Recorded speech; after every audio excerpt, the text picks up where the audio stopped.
In today's video, I'm going to teach you how to create a Telegram bot using Python Replit. We'll be using Replit to generate the project setup and code through its prompt interface, which makes this process much faster and easier to follow, especially if you want a solid starting point for your Telegram bot in Python. First, open Replit in your browser. Once you're on the site, give the page a moment to load fully so you can access the workspace without missing any tools. Replit provides an online coding environment, so you won't need to install anything locally to begin this process. After that, go to the prompt box inside Replit. This is the area where you can describe what you want the platform to build for you. If you're new to Replit, think of this as the instruction area where you tell it what kind of app or script you want to create. Next, type in your prompt.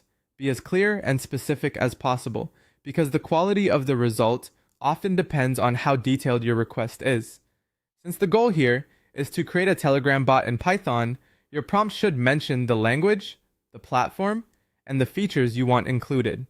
For example, you can enter a prompt asking Replit to create a Telegram bot in Python for Replit using the latest Python Telegram bot library, and to include features like start and help commands, message echo, inline buttons, error handling, and environment variables for the bot token. A detailed prompt like this gives the tool more direction, which usually leads to a better project structure and cleaner code output. If your bot token or any private credentials are needed later, make sure you store them securely in environment variable rather than placing them directly in the code. Once your prompt has been submitted, wait until the generation is fully complete.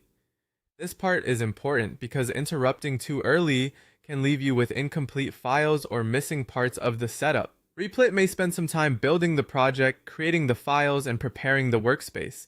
It may take a little while before everything is finished, so just be patient.